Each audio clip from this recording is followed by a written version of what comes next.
Hey everyone, and welcome to today's Explainer.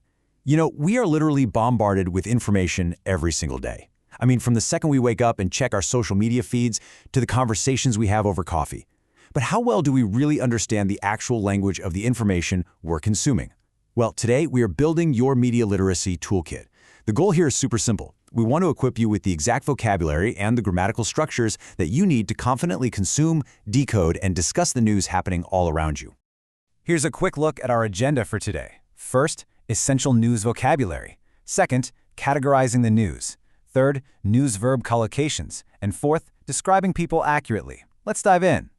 Section 1. Essential News Vocabulary. Building your media foundation. Okay, we kind of have to start with the biggest word of them all, media. So, what is it?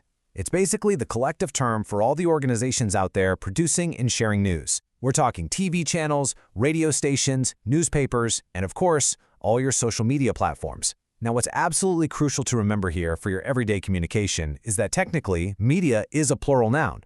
But in everyday natural speech, we almost always treat it as a single thing. So you'd say, the media is reporting the story rather than the media are reporting it. Now, let's look at a really critical distinction between two words we tend to mix up all the time: reliable versus accurate. A reliable source is an organization you can consistently trust. They do their homework, they check their facts, and they don't just change their stories for no good reason. Accurate information, on the other hand, means the facts are exactly correct. They perfectly match reality. So here's the big takeaway. A reliable source is usually accurate, for sure, but even the absolute most trustworthy publication in the world can occasionally print an inaccurate article. Basically, reliability is about the source's overall reputation, while accuracy is just about the specific facts of a single story. And unfortunately, not all sources are actually striving for perfect accuracy. Some lean into something else entirely: sensational reporting. This is reporting that focuses entirely on shock, drama, and excitement rather than just giving you the balanced facts.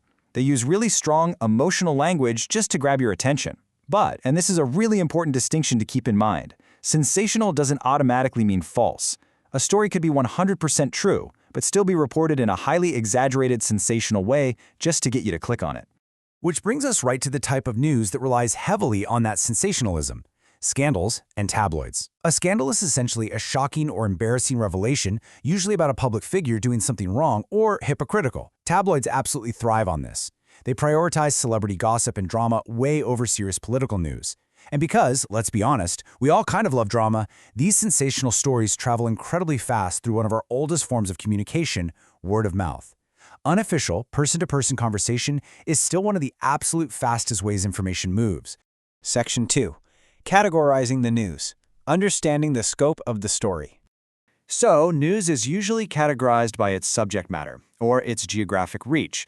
We have local news for your immediate town or city, national for your entire country, and international for big global events. And then, of course, we have thematic scopes, right? Things like political, economic, entertainment, and sports. But keep in mind, these borders are not rigid walls. In the real media landscape, these categories constantly overlap. For example, a celebrity's personal life. Normally strictly entertainment news.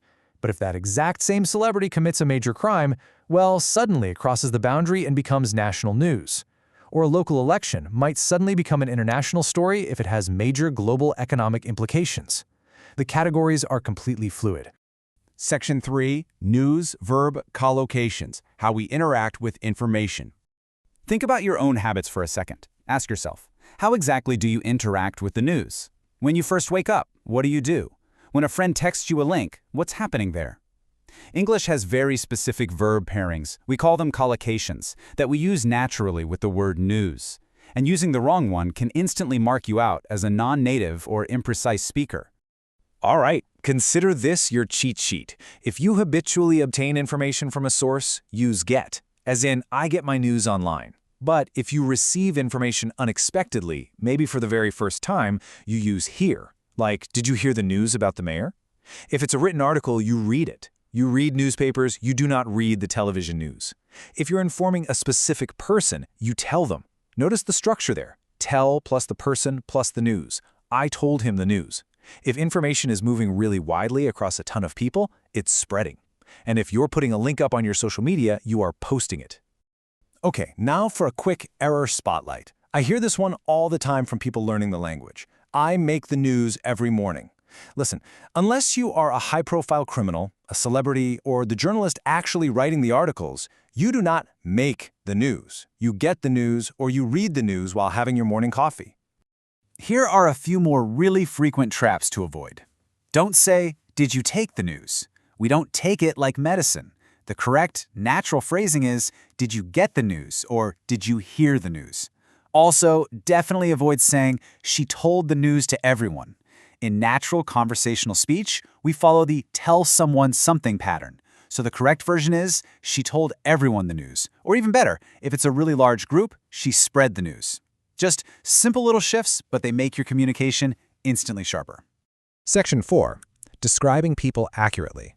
Pinpointing exactly who is involved. Imagine a really crowded press conference, or maybe a busy street scene during a news broadcast. If you want to identify someone specific in that crowd, you might naturally use a phrase just like this: "The man talking on the phone." This little snippet of speech is a perfect example of our first grammatical tool. It's called a participle phrase. The formula is super simple. It's just the noun plus an ing verb.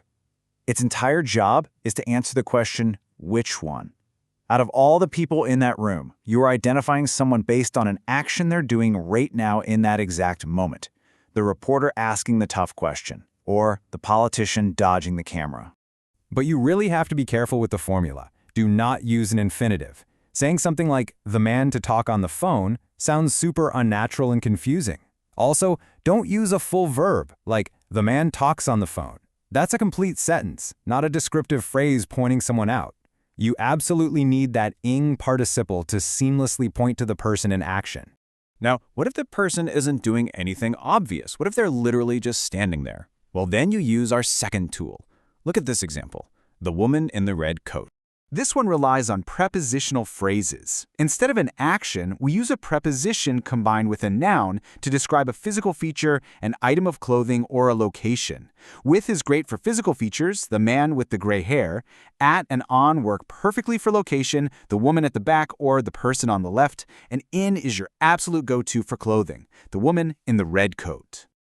Comparing these side by side really highlights your options when discussing a subject in the news. You have the participle phrase to highlight an action in progress and the prepositional phrase to highlight a physical feature or a location. They both do the exact same job, identifying a specific person, but they give you the flexibility to focus on whatever detail is most obvious to the person you're talking to. In a natural conversation, prepositional phrases are often shorter and faster for pointing out appearance, while participle phrases add a bit of dynamic action to your description. And just like that, your toolkit is fully stocked. We've gone from understanding the broad differences between accurate and sensational media to selecting the absolute precise verb for how you consume information, all the way down to the grammar formulas that pinpoint a single person in a crowded room. So I want to leave you with this final thought for the next time you open up your newsfeed. Are you just passively hearing the news, or are you actively and accurately decoding the world around you?